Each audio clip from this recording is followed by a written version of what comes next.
Hello, good evening. My name is Caitlin Dornbos, and I'm a member of the Dole Institute of Student Advisory Board. I would like to welcome you to today's program. On behalf of the Dole Institute, I have a couple of requests. Please turn off your cell phones. We will have a Q&A session immediately after the program, so if you have a question, please raise your hand and wait for a staffer to bring you a microphone. For you people in the Simons Media Room, please line up at the back of Hanson Hall if you want to ask a question. Finally, do only ask a single question. Our director does not tolerate filibustering during questions. Finally, it is my honor to introduce to you Associate Director of the Dole Institute of Politics, Barbara Ballard.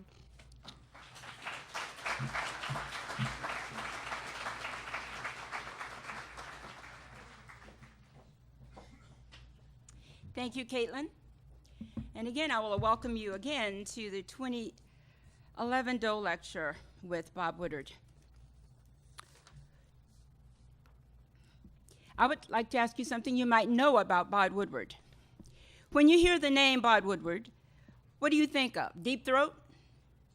Do you think of the Watergate scandal? Involvement in the Valerie Flamm scandal? Do you know that Woodward spent more time than any journalist with President George W. Bush, interviewing him 6 times for close to 11 hours total? Do you know that Woodward and Bernstein Watergate papers are housed at the Harry Ransom Center at the University of Texas at Austin? And do you know that he is married to Elsa Walsh, a writer of the New Yorker, a writer for the New Yorker, and an author in her own right? And he has 2 daughters. So many things you may know, but I didn't know if you knew that. But I think it's important because we like to know a little trivia and certainly about a person's personal life. The Dole Institute is pleased to present Bob Woodward. He has worked for the Washington Post since 1971, and he is an investigative reporter and a nonfiction author. In 1972, Woodward and Carl Bernstein did much of the original news reporting on the Watergate scandal. These scandals led to numerous government investigations and the eventual resignation of President Richard Nixon. Gene Roberts, former executive editor of the Philadelphia Inquirer and former managing editor of the New York Times, has called the work of Woodward and Bernstein maybe the single greatest reporting effort of all time. Woodward received his BA degree from Yale in 1965. He studied history and English literature. He was also on a Navy ROTC scholarship, and he served a 5-year tour in the U.S. Navy. He considered law, but applied for a job as a reporter for the Washington Post instead. He was not hired because of his lack of journalistic experience. So after a year at the Montgomery Sentinel, which is a weekly newspaper in the Washington, D.C. suburbs, Woodward was hired as a Post reporter in September of 1971. Woodward has authored or co-authored 15 non-fictional books in the last 35 years. All 15 have been national bestsellers, and 11 of them have been #1 national nonfiction bestsellers, more #1 national nonfiction bestsellers than any contemporary author. Now, if you think about how many of these books do you know, or better yet, how many of them have you read? I would simply say, let's start with All the President's Men, The Final Days, The Brethren, Wired. For those of you who know about that, that's about John Belushi. Veil, The Secret Wars of the CIA, The Commanders, The Agenda, Shadow, Bush at War, Plan of Attack, State of Denial, and that's Bush at War Part 3, The War Within, A Secret White House History, Obama Wars. How many of those have you heard of, read? And if listening to it seemed like it was long, think how long it must have taken Mr. Woodward to do all of those books. He has been the recipient of nearly every major American journalism award. and I'll just mention including the William Allen White Award, because that's on our campus as well. There are a couple of quotes that I would like to just share with you, because I think we can talk about an author and a writer and someone who investigates, but there's always those critics that find fault. Woodward's work for the Post and his books, which penetrate deeply into the various Washington, D.C. institutions and 7 presidencies, are often greeted with initial skepticism, criticism, and even denials.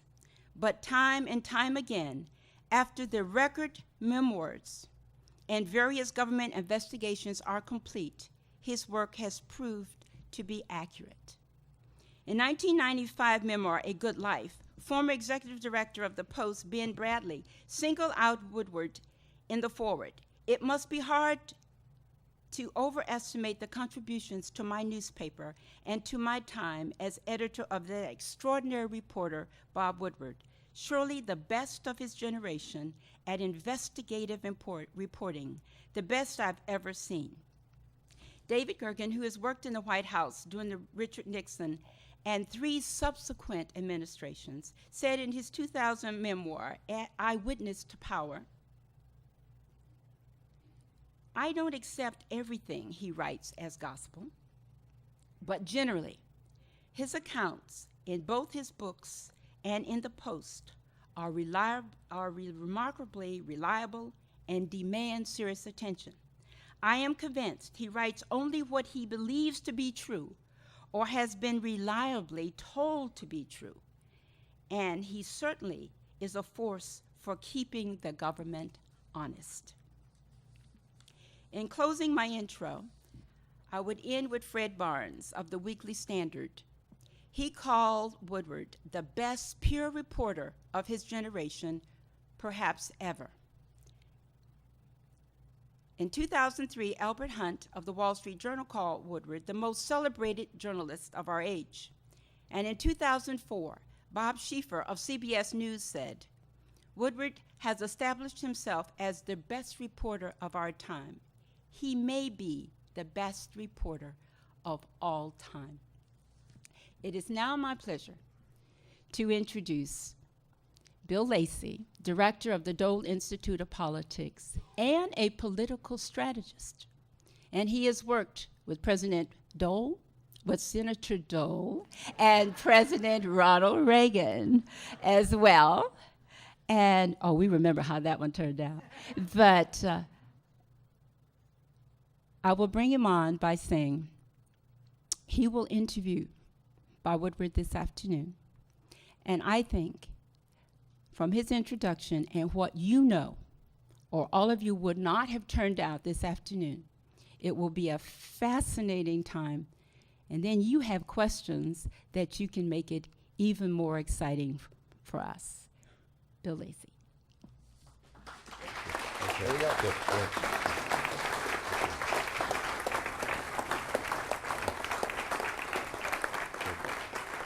I'll let you.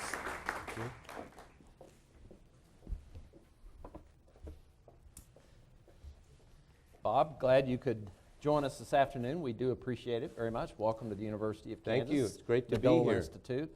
Let's start today. Tell us a little bit about how you got started in reporting, and take a little time to describe your craft, how you get inside access to so many remarkable sources.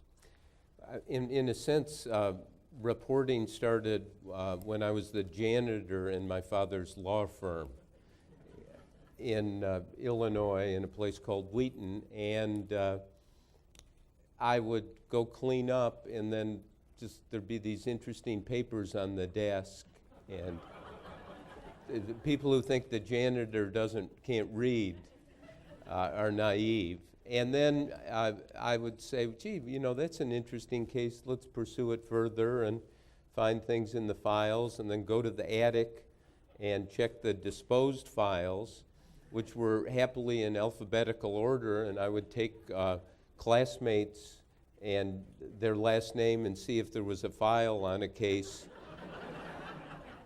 And to summarize, everyone has a secret, and it's often in the lawyer's files. And so the town presented itself as this kind of everything is perfect, and there's no controversy, there's no crime, there's no fraud. And then you look in the disposed files in an IRS case or a divorce case or something, and it was glaring that much was hidden. And so that's kind of the beginning of the process, quite honestly.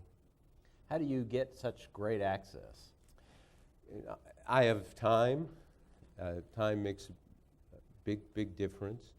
And we were talking at lunch, you take people as seriously as they take themselves. You and I worked, when I did the book, The Choice, on the Dole Clinton campaign, and I came to you and said, you know, I want to see how you do your job, who you are, how you think. And I think I interviewed you 1,122 times or something like that. Maybe not that many, but you know, why did you talk? I mean, you can answer it better than I as the reporter. I think the campaign made a conscious decision to do it, and I think that we felt because of your credibility as someone who always got inside things, you know, we were willing to give you that access. But you went more than just kind of, you know, we would talk for hours and go through specifically what the strategy was, what you thought was occurring, the polling, the advertising, the, you know, the behind the scenes jockeying and so forth. You went an extra mile. Why? I enjoyed talking now to you I'm about interviewing it. you. Yeah, I noticed that kind of got turned around pretty fast. No, why? I mean, Why? Why? Because, first of all, I think we wanted to present as thorough a portrait of the campaign as we could, and a transparent one. So, okay. So is that the right yeah, answer? well, no, that's part of it. And you took your work seriously. And let's face it, people like to talk. I think there is a secret part of even people who have a lot to hide, that they believe in the First Amendment and the whole idea of let's lay it out. And my worry about this country now in 2011 is that we'll get secret government. This is what we had in Watergate, and that secret government will do us in. And I think people either consciously or unconsciously understand that, and they will open up the process. And that leads me to my next question, which is, I mean, Watergate is the most important political story of our lifetimes. How did that unravel? How did you and Carl go about unraveling that? Well, we lived in a bubble. We were the young reporters working on it. And it started on June 1772 when the burglary into the Democratic headquarters at the Watergate office building occurred. And it was at 2 a.m. in the morning, and it got on the police blotter early Saturday morning, and the editors, that was a day I was supposed to be off, but the editors sat around, gee, it's such a nice day, who would be dumb enough to come to work today? And my name immediately sprung to their lips. And I worked on the story that first day, and the 5 burglars were brought in for an arraignment in the courtroom, and the burglars had coats and ties, business suits, not your average burglar, and $100 bills in their pockets, and the judge asked the head of the team, James McCord, where did you work? And he went, and the judge said, speak up, and he said, CIA. And the judge said, let me hear you. He said, CIA. And I was sitting in the front row, and I heard that, and this is in the book and in the movie. May I quote verbatim? Holy shit.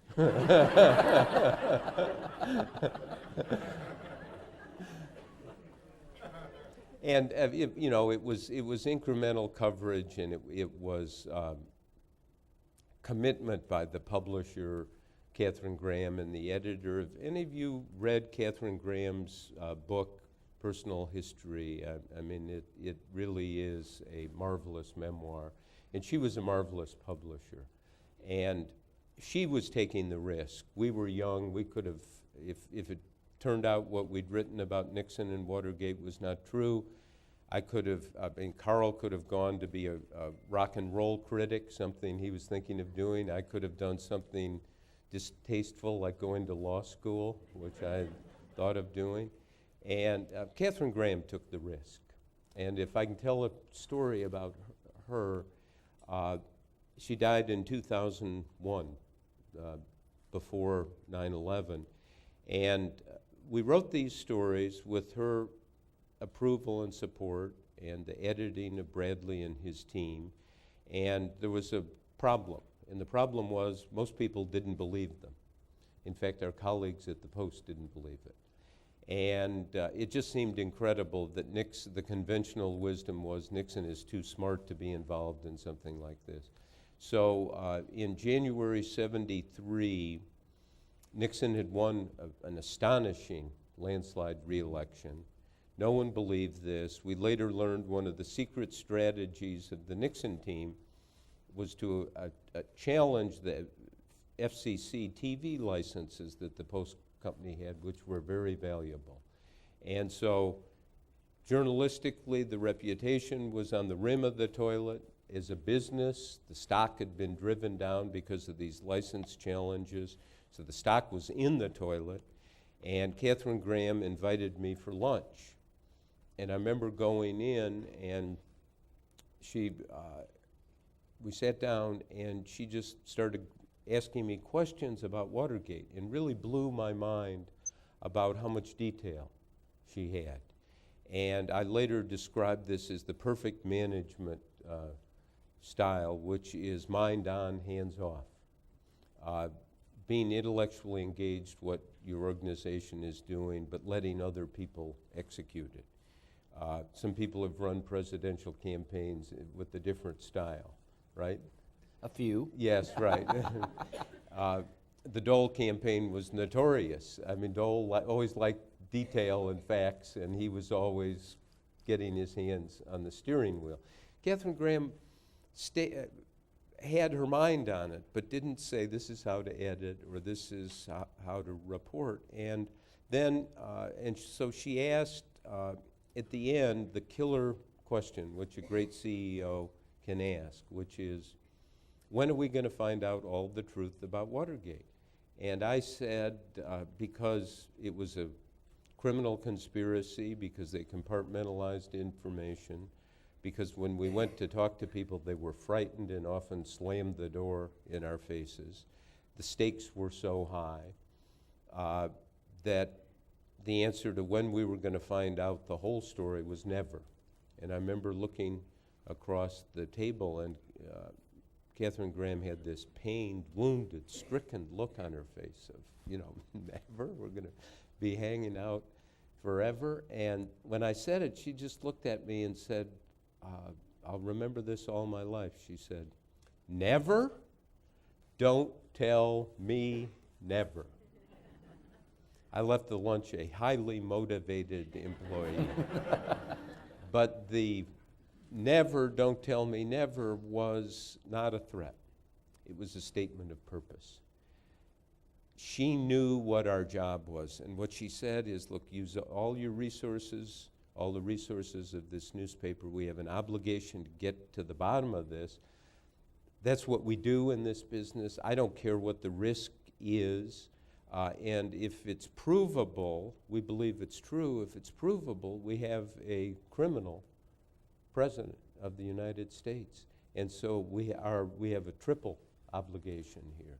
And if I can, it's a wonderful atmosphere to work in when you know the boss is backing you all the way, gets what you do, realizes that in this case and lots of stories you're going to have to use unnamed sources, you're going to have to check and be careful, but you're not going to have video or audio to prove what you've written. And someday we were going to put a plaque in the lobby of the Washington Post, and we're going to drill it and we're going to bolt it in so no one can take it down. And it's simply going to be beginning quote mark, never, don't tell me never, end quote. Katharine Graham, January 1973. Tell us a little bit about how critical Mark Felt, who turned out to be Deep Throat, was. Yeah, it's in the book, All the President's Men, in the movie.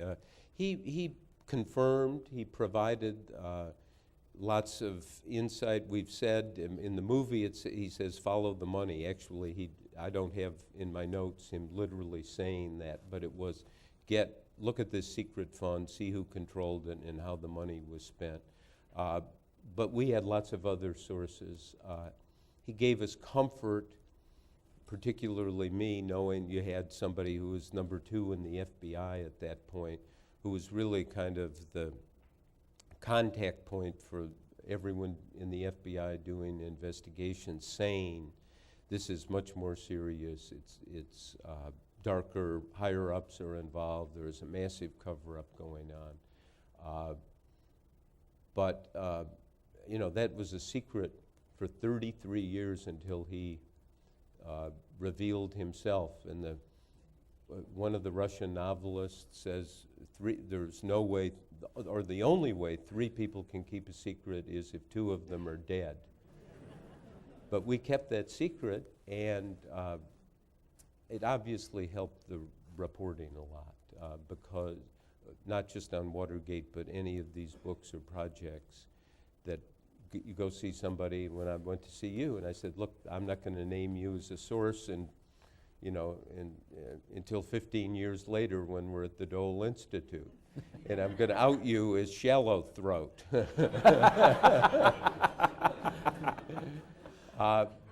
And you knew I would protect that. And that opens up the system, because people in campaigns or in the CIA or in the Supreme Court are not going to talk with their name attached and give full, truthful accounts of what happens. What are the lessons that all Americans need to always remember about Watergate? Well, that's really interesting. The first lesson is, and during Watergate, Senator Dole was also Republican National Committee chairman. And when we did some of this reporting, he was part of the group that was trotted out to denounce us. And he did, if you go look at his speech in '72, he roundly denounced us. He was told to do that by the White House. To his credit, he later apologized to Katharine Graham and to us, saying, you know, I was Republican National Committee chairman. And I think one of the lessons is don't always do what you're told in politics, particularly when you're going out criticizing or denouncing somebody in such a vitriolic way as they were doing. The other lesson is, I think that you could argue the system worked. Nixon was held accountable, but Nixon resigned not because of the Democrats or the press. He resigned because of the Republican Party.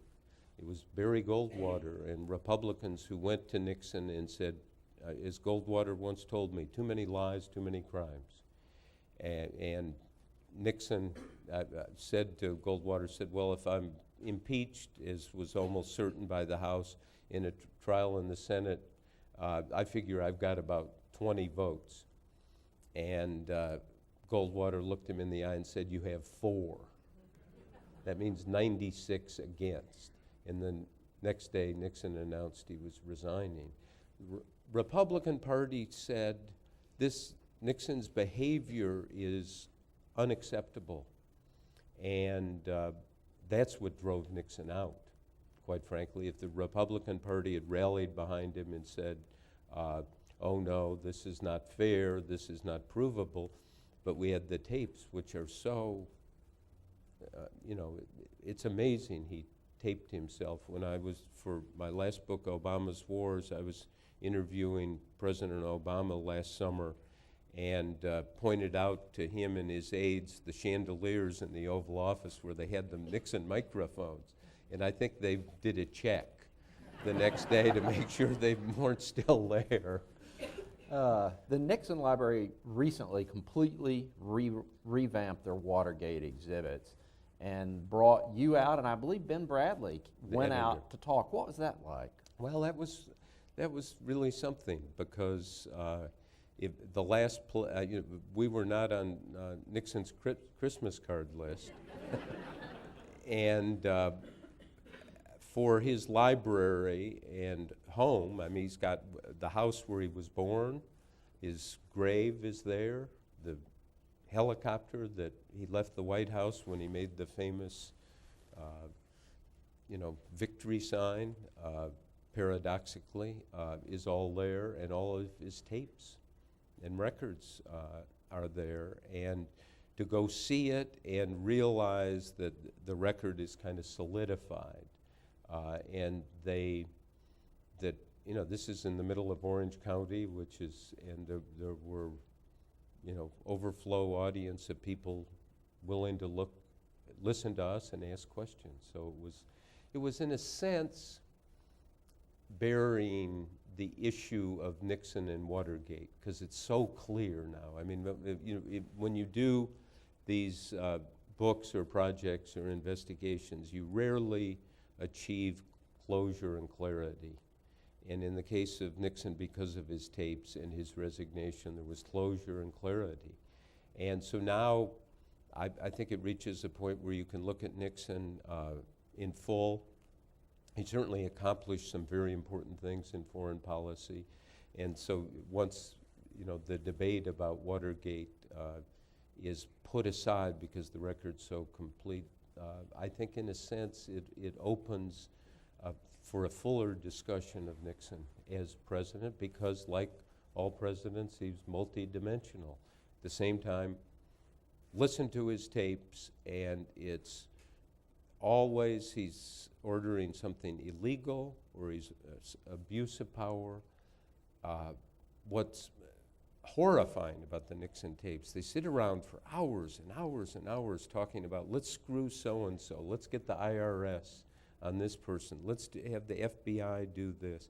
Nixon ordered the Secret Service to tap the telephone of his renegade brother. I mean, here's the Secret Service, an institution set up to protect, is used for wiretapping. I mean, there was no limit. And the dog that never barks on the Nixon tapes, no one ever says, to my knowledge, what would be good, what does the country need? It was always using the presidency and its power as an instrument of personal revenge. The lost opportunity for a president is tragic. Nixon, when he was elected first and took office in '69, there was a wave of goodwill. Democrats, Republicans, we want him to succeed, we want him to get out of the Vietnam War, and he looked at it still as a war with enemies and critics, and was driven by hate.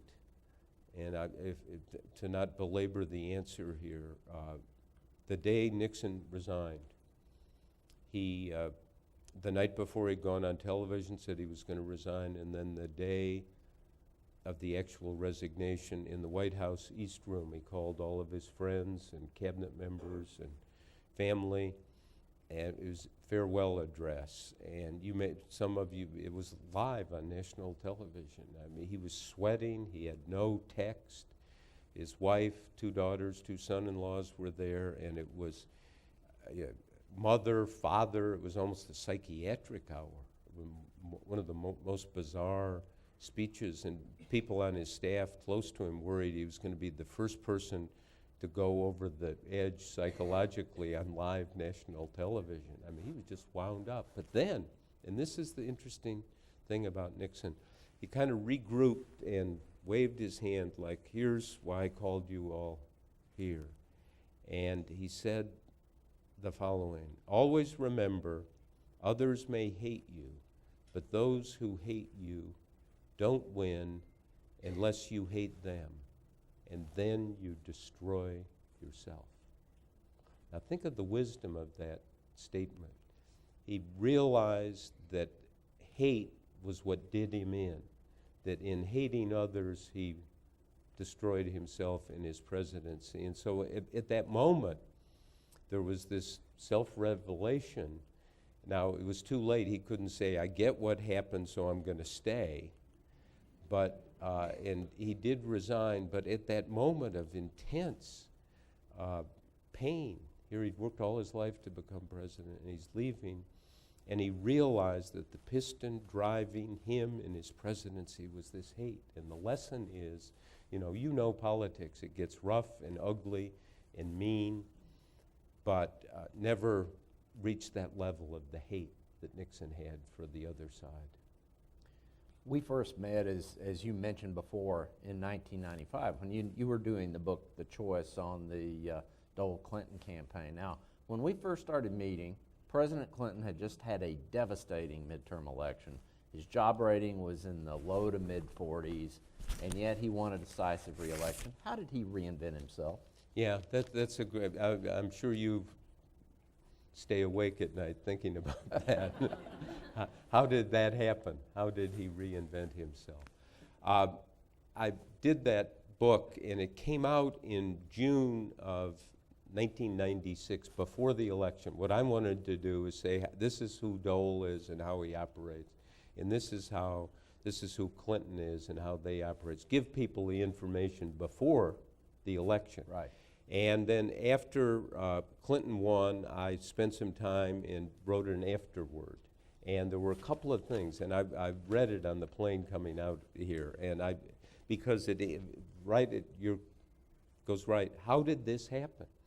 What Clinton did, first of all, and I say in this afterword, which was written well after Clinton took office for the second term, so it's 1997, that I underestimated the power of money.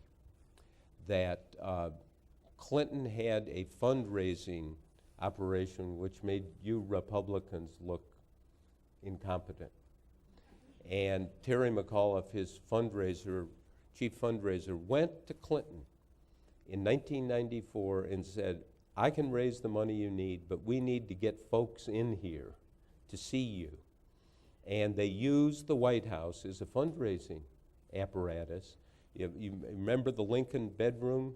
You could stay in the Lincoln bedroom for $25,000. It was for sale. And Clinton, of course, denied this, and then in the investigations, it later came out there was a memo in his own handwriting saying, we'll give the Lincoln bedroom $25,000 to $100,000. So that was really important. They then realized with the donation restrictions, they could raise this, what's called soft money, through the Democratic National Committee and go get hundreds of thousands of dollars for people, where they ran an advertising campaign that was directed right at the heart of Bob Dole. And the advertising campaign said, the Clintons running against the Gingrich-Dole Republican Party. They always linked Gingrich with him. They said that Dole had a plan to cut Medicare by $270 billion. Now, who wrote these ads? Bill Clinton participated in the White House in writing these ads. And he went through a process, and this has to do with the reinvention or refocus of Bill Clinton, that I call self-hearing. He would write the ads, and he'd realize, okay, this is what I'm running for re-election on. I need to incorporate that in what I say and do as president. So there was a total convergence of his campaign and his message as president. And so he was very, very formidable. And, he got, 49% of the vote? Dole got 41%, and we've forgotten this, Perot got 8%. Mm-hmm. But it was a money-driven discipline, a commitment on Clinton knew to be or to appear to be a successful president, he had to win re-election. Absolutely critical. Now, I then went to, because this is relevant here at the Dole Institute, I went to see Senator Dole after he lost.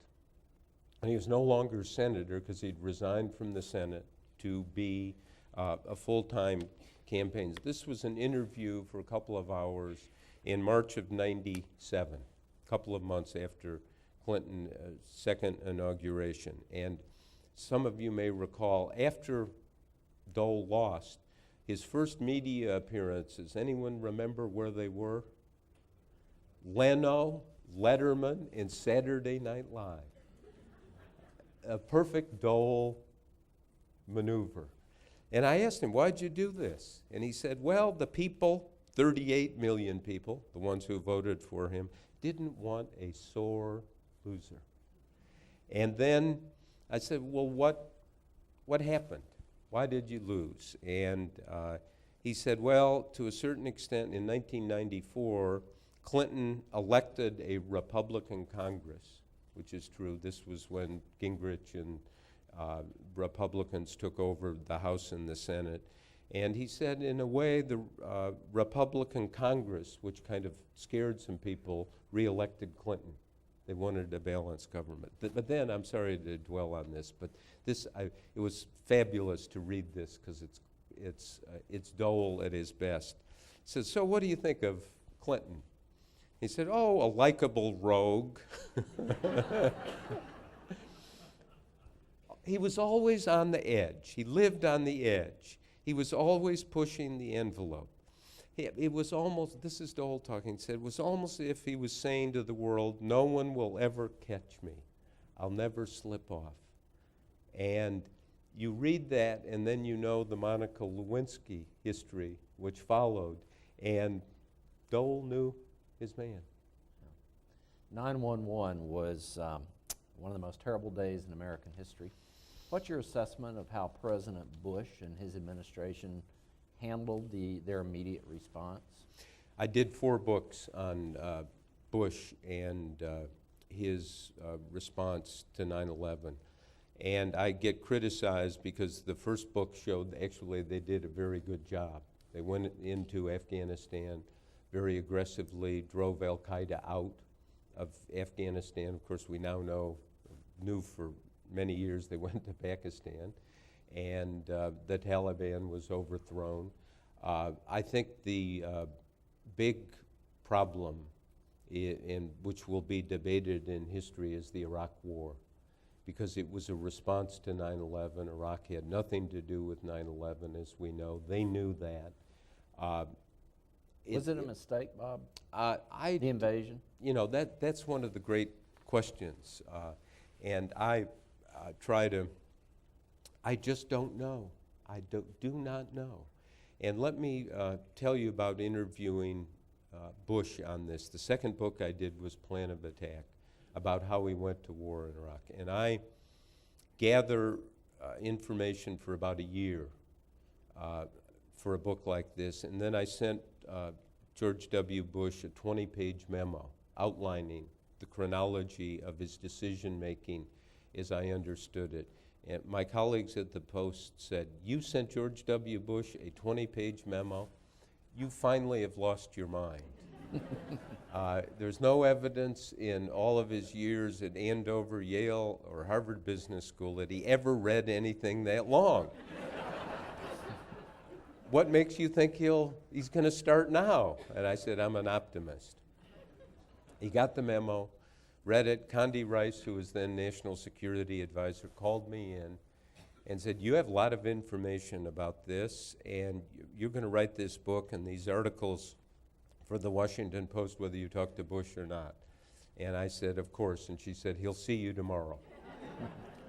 So now, for 3.5 hours on that book, I interviewed him head-to-head like this. What happened here? What did Cheney say? What was your attitude toward Powell? It's an excavation of his decision-making. And I think when I published that transcript, I used the highlights in the book, of course. You really will see exactly what Bush was doing. Now, in these books, you're asking, what happened? But you're pushing at the larger question, which is complex. Who is George W. Bush?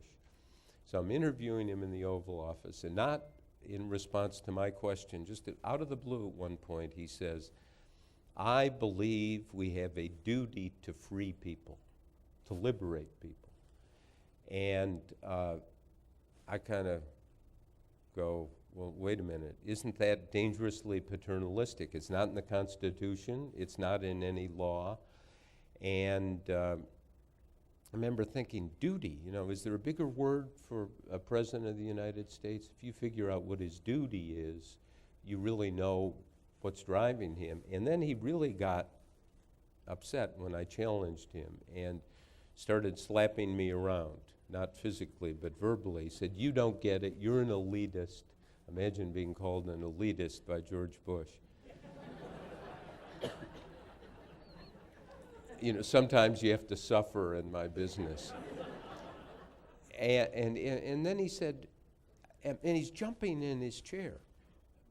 And this is not, this is the real inner Bush. And he said, "Look, those of us who took our country to war in Iraq, Tony Blair in Great Britain and leaders in Australia and in Spain and so forth, we have a zeal to free people. And duty, zeal.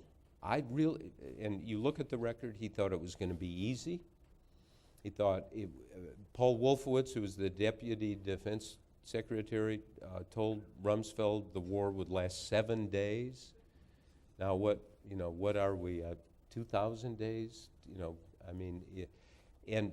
It's like remodeling a house. If somebody comes in and says it'll take a year and it's going to cost $100,000, and then you go through iterations of it, which is what happened to the Iraq war plan. And at the end, if they say, we're going to do the remodeling in 5 days and it's going to cost $150, you think, well, I'll do that, because you think that it's going to be the same as the big complex operation they were talking about at the beginning. I think that drove Bush. I think he really thought it was going to be easy, and he was going to be the big liberator, and they were going to put up George W. Bush statues in downtown Baghdad to replace those of Saddam Hussein. And the big mistake he made, at all the meetings about how to do it, he never had a meeting at the NSC about whether to do it. There was a momentum.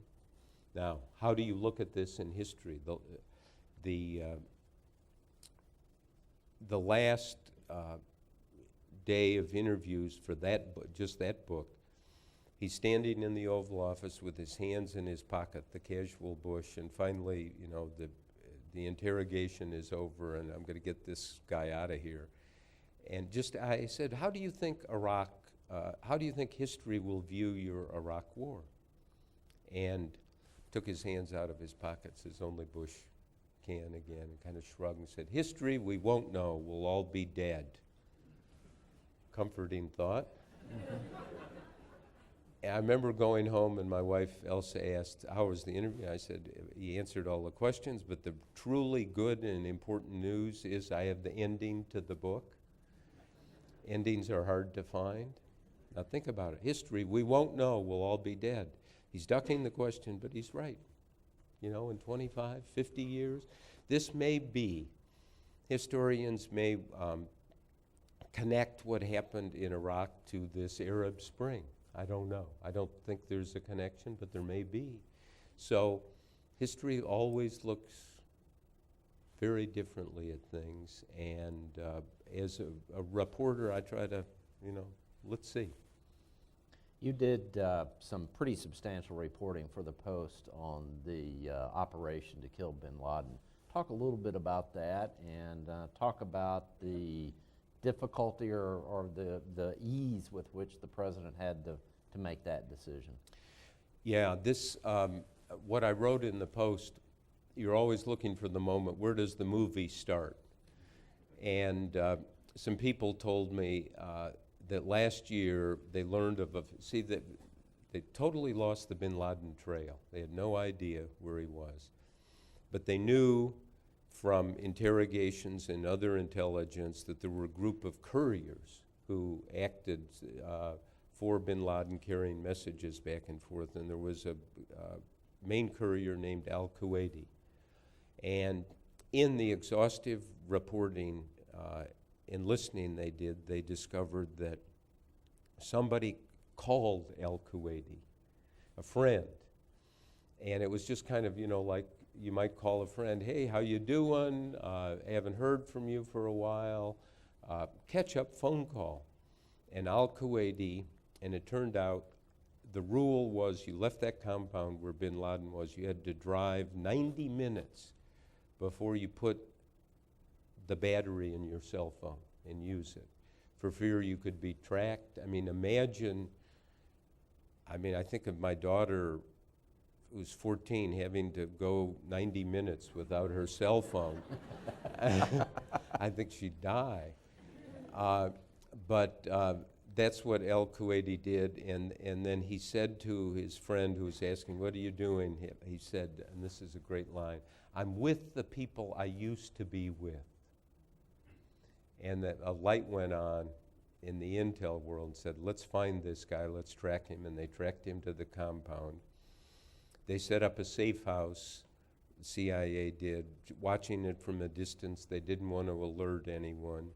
And so they didn't really get a whole lot. They had overhead satellite surveillance. And this guy would come out of the house into the courtyard every day and walk around for an hour or two. They called him the pacer. And they could never get a look at his face. And he seemed to have the gait of a tall man, but they didn't know how tall he was. The experts tried to figure out, because they said, how tall is this guy? And they said, well, he's between 5'8" and 6'8". I think that's most people, isn't it? And they didn't know. And this went on they're watching this compound for 8 months. And there was, we should do something, we're not sure. People told me it was the best circumstantial case they ever had. One of the intel people said, well, it's a 40% chance it's bin Laden. And somebody said, well, that's not very good. We shouldn't go in like we think it is. And he said, but it's 38% better than anything we've ever had before. And they went in. Finally, Obama okayed the operation. Gates is on television tonight in 60 Minutes saying it's one of the gutsiest calls he's ever seen a president make. Certainly, there was an element of guts in all of this because you weren't sure. It was, in the world of journalism, you live in politics, you live in a world of doubt, and this was certainly an unusual amount of doubt. But when they shot bin Laden and they laid his corpse out, and there was one of the SEAL team members, they knew he was exactly 6 feet, and his job was to lie down next to the corpse and see if the corpse was taller, and he was several inches taller, and then they did face identification and eventually DNA. But Obama saw this in the Situation Room, and after the helicopters got out and the SEAL team, he turned to his advisors, because you may recall in the accounts, one of the helicopters malfunctioned, and they destroyed it rather than leave it there. And so the president turned to everyone in a moment of, kind of icy humor. He said, well, we've donated a $60 million helicopter to this operation. Couldn't somebody afford a tape measure?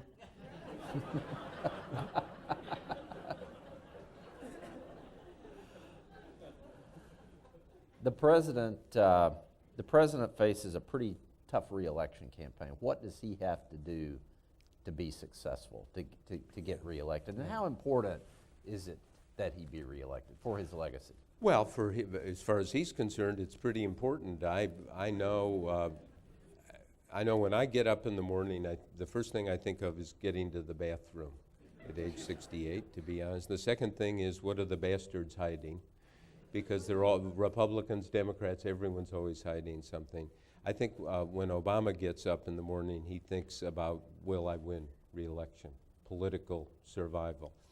He's shown a lot of nerve in the national security field. The book I did, Obama's Wars, recounts in detail exactly how he made the Afghan decisions, the war on terror, the secret war in Pakistan. In fact, he says at one of these top secret meetings, the poison is in Pakistan, which it is, and they've known it for a long time.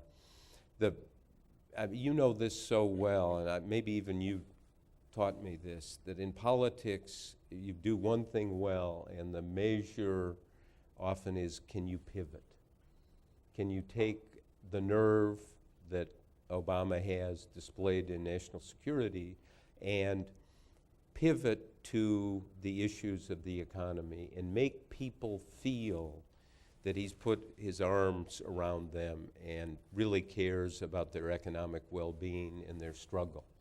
And somebody was talking about, economic anxiety. I mean, it's more than anxiety in this country now. It's people are struggling and hurting. And this kind of cool demeanor may not work in an election. And if you have a Republican who comes in and makes the case, look, this is my program, this is what we're going to do. If you go back, and I think this really tells so much, in '92, Clinton versus Bush Sr. Now, what Clinton said is, I'm going to use the power of the presidency to fix the economy, and his economic manifesto was putting people first. James Carville said, it's the economy, stupid. Clinton went out, I feel your pain, and Bush was distant from that. I think Republicans, liberals, conservatives, Democrats want one thing, particularly right now, from our president. They want somebody who's going to say, I'm going to use this incredible concentration of power I've got in this office to fix things. The thing that needs fixing, or need to improve the conditions so the economy can grow and advance. And so that's a question. I think the other question is, quite honestly, there was all this hubbub about the birth certificate. Why? Why was that an issue? Do you? No, I don't understand. I have, Republicans have a number of reasons to disagree with the president that are very substantive, so I don't understand where it comes from. Okay, but it grew, and I did a little, there really was the short form birth certificate that said he was born in Hawaii. The Republican governor of Hawaii said this was a legitimate birth certificate. The head of the Vital Records Office said it was, also a Republican, said it was legitimate. There were two newspapers in Hawaii who published birth announcements that he was, Barack Hussein Obama was born August 4th, 1961. I mean, you really have to be a wacko conspiracy theorist to think somebody could go plant that in the newspapers 50 years ago. And then he releases the long form and so forth. And I've been thinking, this is kind of obvious. This is a non-issue. You know what it's about? And this is going to be a big test in this game. It's a matter of trust. And what people were using the birth certificate issue as a way of saying, he hasn't closed the trust gap with me. And that's going to be his other challenge. Can he do that in a way that people say, you know what, I trust that guy? And I found doing the Clinton Dole book, I'd go talk to Dole for hours again, sit down there on Saturday afternoon and just talk and talk so he wouldn't have to go home. And there was a sense, and there are lots of criticisms of Dole as a manager and so forth, but when he would say something, you could trust it. And with Clinton, there was always a dance. And you have to see if you can close that, and that's going to be Obama's big challenge. I'm giving too long an answer, but I think the trust issue, and I think the pivot issue, and convincing people that he's going to use the extraordinary power of the office of the President of the United States to do something every day to try to improve economic well-being for the people in this country, which I think is a majority, are struggling. Okay, I have one more question, then we're going to open it up to your questions and answers. We'll have 3 microphones. If you have a question, if you'll raise your hand, somebody will bring the microphone to you, and we'll just go in order. But my final question today, Bob, relates to your book about Bob Dole and Bill Clinton and the work that you've done. You've had the opportunity to basically view virtually all of Senator Dole's career and the work he's done as a senior statesman over the many years since he left the Senate and ran for president. What is your assessment of his legacy? Well, you know, I think it's straight talk, kind of, and you know, we need more of that in politics, and a kind of decency that radiates. I always found him, I mean, it's there when you know he's doing the Leno show and the Letterman show. In a sense, you know, he likes doing things like that, but he knew he still had a constituency. Those 38 million people, it's not bad. I don't know, 38 million people ever vote for you for anything? I mean, that's not even 4 for me. And he realized that constituency is there and that he owed them to a certain extent. And so, as he said, you know, he wanted to send the message, I'm not a sore loser, and that's a really important message. So it's straight talk, decency. You know, I found when I did the book, he was not a management wizard. He was always, you know, mind on, hands on, and often around your throat. You know, very, very involved.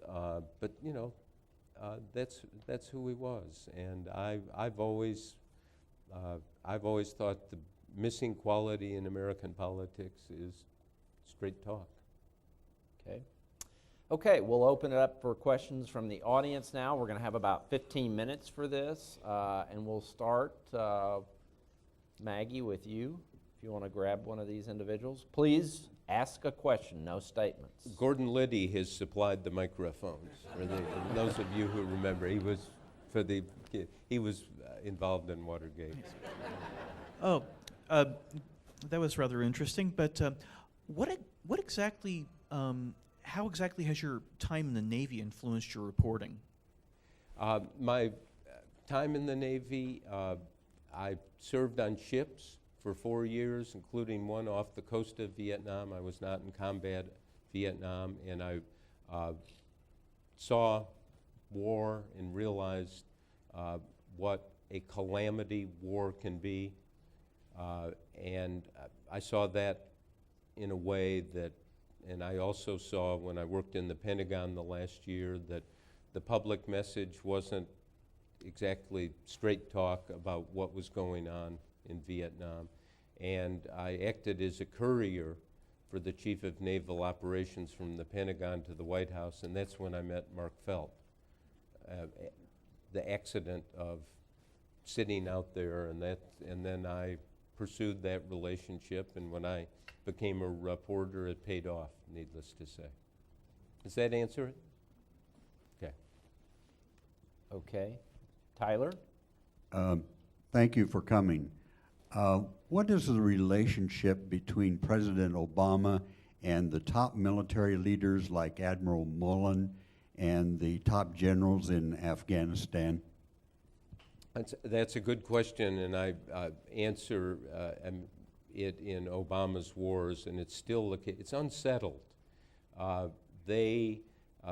The military and Obama have not seen, don't see the war, don't see things exactly alike. When I interviewed President Obama last summer for Obama's wars, one of the things that came through that was very powerful, he just does not like war, And I cited his famous speech in 2002 before the Iraq War when then State Senator Obama, 9 years ago, he was an obscure Illinois state senator. Amazing. There's hope for you. That he said, and this is much remembered, he said, if we go to war in Iraq, it will be indeterminate consequence, cost, and time commitment. And so I just asked, I said, isn't that the way all war is? And he kind of came alive and he said exactly, and quoted some cliches about war, and he said, war is the process of managing chaos. And I had a quote from a World War II book that I gave him at the end, and he read it in the quotes from Rick Atkinson's book, Day of Battle, and which Atkinson talks about war and says, war corrupts everyone, from the private to the general to the commander-in-chief to the leader of the country, and war is the organized killing of other humans, and it leaves no heart unstained. And President Obama read that and said, I'm sympathetic to this. Go read my Nobel Prize acceptance speech. And I'd heard it and read it and went back and dug it out, and there it was. And he said, look, war is never glorious, sometimes necessary, but always a manifestation of human folly. So on one hand, he wants out. I almost called Obama's wars the divided man. And on the other hand, he realizes he's commander-in-chief. He promised he would add resources in Afghanistan. We can't walk away from that war. So in a way, I think a lot of the military people think rightly his heart is not in it. At these secret meetings, he would say, I'm not going to spend $1 trillion on this war. I want a plan to get out. When they came in and said, like, we want to train 400,000 Afghans in the Afghan army and police force, and he asked for plans about how they were going to do that, and he said it's not credible. He rejected it. There is to this day, an unsettled relationship between him and the military. And it's going to be most interesting in a couple of months to see what force he withdraws from Afghanistan. But in that book, you can see exactly his language, his frustration, his uncertainty. George Bush always told me, he said, I'm a gut player, not a textbook player. Obama's the opposite. He's all textbook and not a lot of gut.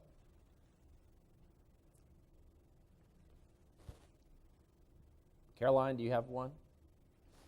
Yeah, hi. I was just wondering what your thoughts were on the White House's decision not to release the bin Laden death photos, and if you thought those were the right decision to make. Good decision. I don't think anyone doubts that bin Laden is dead. You don't. I mean, they have the video of him, with his clicker and like Gloria Swanson looking at old footage, and it's clearly him. Al Qaeda said he's gone, so I don't think there's any doubt. And releasing those photos, which apparently are quite gruesome, just underscores that it was, they sent a Navy SEAL team in, and Navy SEAL teams are known to go in and everyone dies. So, that's, I thought that was a good decision. How much credit should President Bush get for that successful operation? A lot. And I was kind of surprised President Obama didn't give him more credit on Sunday night when he announced it. He said, Obama said, I called Leon Panetta in, the CIA director, and said, now this is the first priority. And Bush had done a lot. I reported in Obama's wars how at the end of Bush's time as president, they had a special cell in the CIA looking for bin Laden, and every Thursday Bush met with the CIA and said, okay, I want to get bin Laden before I leave office. You've got 3 months, you've got 2 months, you've got 1 month. So he had the apparatus in place. And I mean, here's what's fascinating is an intelligence problem for the CIA and the other intelligence agencies. What they did, they were so frustrated for years. Where is he? How is this possible? How can you hide this guy? And they knew on the other side that Al-Qaeda was kind of, you know, boy, we're hiding bin Laden, they can't find him. It shows there's a lot of loyalty, some tradecraft and so forth. And what the smart CIA people said, they're getting smug, Al-Qaeda is, and the people protecting bin Laden, however it's done, wherever it's done. And when you get smug, you get complacent, and you make a mistake. You're going to make a mistake. And the mistake was that phone call that al-Kuwaiti took from his friend, and that opened up the trail. And so that is a real kind of sophisticated and a real work ethic to just chip away at that, not, you know, month after month, but year after year, sifting in satellite data, signals intelligence, human intelligence to try to find him. And so Bush, I've said this before, and neither Bush nor Obama probably would care for it, but really should be a Bush-Obama team that did this. They should get the credit. And there's almost a seamless passing. Now, I think it's true that Obama stepped up the effort, but there was always a giant effort being made. Okay. I wonder if you could speak a bit about sort of non-professional journalism, about the divulgence of a lot of documents, particularly things like WikiLeaks, and what impact that has on the public trust and its perceptions, the public's perceptions of its own government and also of the governance process. Yeah, I mean, the idea that if this is true, it's an allegation, this private had access to 500,000 documents, you know, that's not exactly smart management. But WikiLeaks, the material that I've read is interesting and important, but it's not going down in the history books. It's mid-level classification, and those documents rarely get to the White House, don't have much standing in the White House, and if one thing is true in the Obama White House, decisions are made there, and if they don't have those documents, they're really not that significant. And I think people who've claimed, oh, these documents tell you how the real important big decisions in government are made, that's just not true. That they shed a light, a necessary light. You know, there's too much secrecy about I mean, Bob Gates, the defense secretary, said it's not going to really change anything, and I think that's definitely turned out to be the case. Okay. Tyler, do you have a question? Thank you. Please give us a brief state of the press address, focusing on economics, on entertainment, and on the First Amendment. Oh, that's easy. Wow. You know, let's straight talk. The news business is going through a convulsion, and we have less capacity, and things are being driven on the internet and cable news by speed and impatience, and I don't think that's where you get the real story. We need more in-depth reporting. We need, you know, these are really complex issues. I was talking to somebody in the Treasury Department about the financial crisis, and I said, do we know what happened? And he said, we know what happened, we just don't know what caused it. I put that in my to-do list. And then I talked to somebody else who was equally knowledgeable, and he said, oh, we know what caused it, we just don't know what happened. And, you know, that's kind of where we are. I think some wonderful books and reporting has been written about the financial crisis, but you know, exactly what happened is, if I may just take something very memorable for me about this issue of understanding that should accompany journalism or book writing, and frequently doesn't. It was 30 days after Nixon resigned, and some of you may recall as Gerald Ford, who took over the presidency, went on television on an early Sunday morning and announced he was giving Nixon a full pardon for Watergate. Now, Ford went on television early on a Sunday morning hoping no one would notice, but it was noticed, not by me, and my colleague, Carl Bernstein, called me up and said, "Have you heard?" And I was asleep, honestly, and I said, "I haven't heard a thing," and Carl has many skills. One of them is to say what happened in the fewest words with the most drama. Said, "The son of a bitch pardoned the son of a bitch."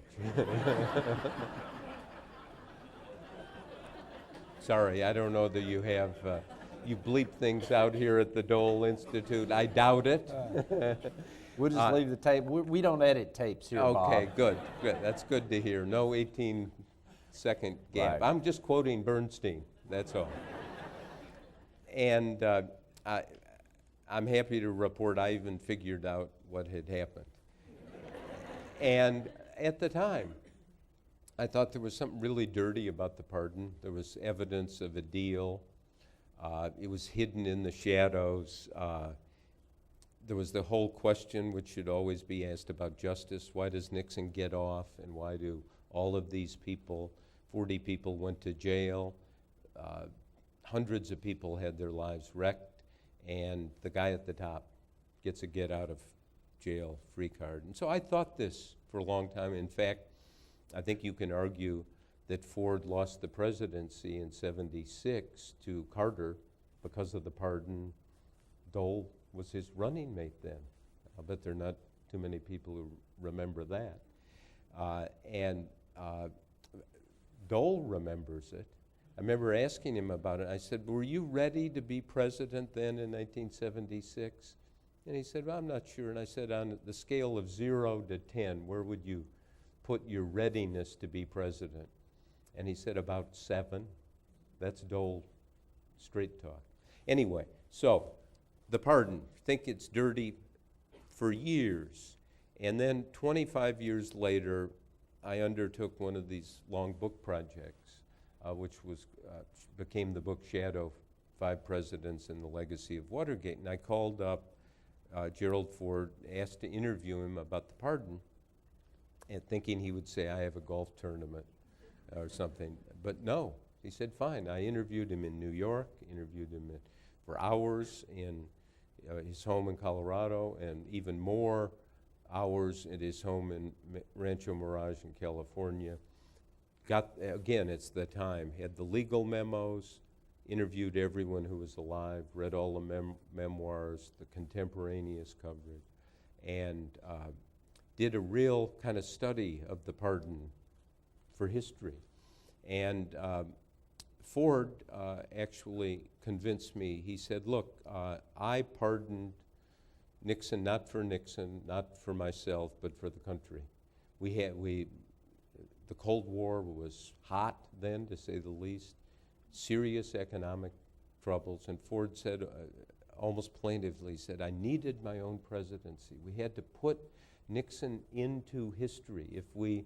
If he were further investigated, indicted, tried, went to jail, we'd have 2 or 3 more years of Watergate. And the country could not stand it. It was a misfocus of the problems." And so he said, "I exercised my authority as president to pardon him and preempt the process." And as I sifted all of this, I realized that I had it wrong, and that actually what Ford did was quite gutsy. And after the book came out, Caroline Kennedy, the daughter of JFK, called me up and said, "I and my uncle, Teddy Kennedy, the senator from Massachusetts, then read this and think that's right, that this was a gutsy thing. And we're going to give Gerald Ford the Profiles in Courage Award, named after my father's book, Profiles in Courage, that he wrote before he won the presidency. And so there at the Kennedy Library is Teddy Kennedy, who in 1974 called the pardon almost a criminal act, saying something human beings, politicians hate to say, I was wrong. And this was a true act of courage, of going against the grain, of taking the political risk in the interest of the greater good for the country and connecting the office of the presidency with high purpose that we need. And there's Gerald Ford standing, beaming, vindicated to a certain extent in history. And as I look at that, what a sobering lesson for a journalist. You know, we are not really very smart people. And to think it's this way, and then you subject it to time, neutral inquiry, real in-depth examination, turns out to be the exact opposite.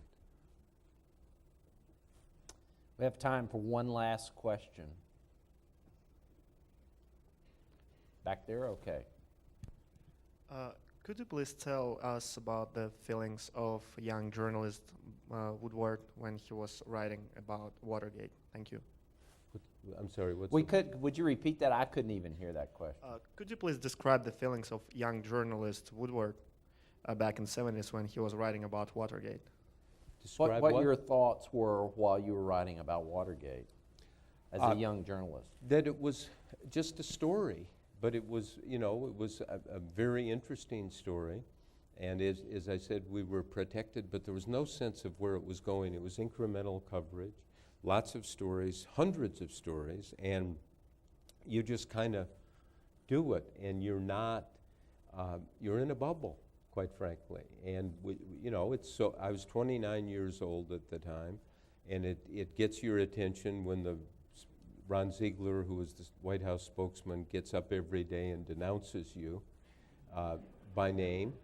And you kind of go, gee, is that what journalism is about? And but you know, you keep at it. But again, it's you become evidence driven as a reporter. What is the evidence? What you know? And sometimes it takes a long time to get to the evidence. The last story I want to tell, was after the book Plan of Attack about Bush and the decision to go into Iraq came out. I was giving a talk in Washington one night, and the other speaker was Hillary Clinton, who was senator gearing up to run for president. And after the talk, she came over and she said, I quote from your book Plan of Attack all the time. In fact, I quote so often, I think I should pay you royalties. I stupidly said no, rather than how much. And what do you quote? And she said, oh, the ending, where Bush says, about history we won't know, we'll all be dead. Why do you quote that? And she got really exercised. Any of you ever seen Hillary Clinton really exercise? I mean, she was in a lamp-throwing mood. And she's pounding her fist into her hand and said, you can't talk like that and be president of the United States. I said, well, why? And she said, well, George Bush is a fatalist, somebody who's just kind of, you know, does what he thinks is right and then kind of gives up and doesn't pursue it. And you can't be a fatalist and be president of the United States. And I said, well, you know, I think some presidents have been fatalists, like Lincoln to a certain extent. She said, no, you cannot talk like that and be president of the United States. Young Woodward. She didn't, you know, she didn't say that, but that was the tone. And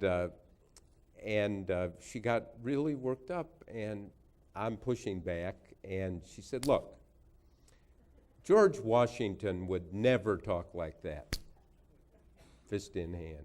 Thomas Jefferson would never talk like that. Bill would never talk like that. Washington, Jefferson, Bill. And I'm thinking, the new Mount Rushmore. And I was going to say something, and then I thought, we won't know. We'll all be dead.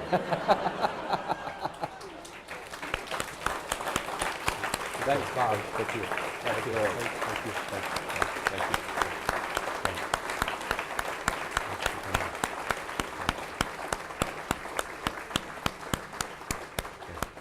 Thank you. Thank you very much, Bob. We appreciate your taking a day and spending it here at the Dole Institute and on campus. And we appreciate everybody who came today. We want to thank Senator Moran, who's with us, and also a number of members of the legislature are here. And thank all of you for coming out. And if you will, I've got to get Bob moved out this door fairly quickly, so please cooperate with me on that. But thank you all so much for your support, and stay tuned for our announcements about our summer programs. Have a great afternoon. Good.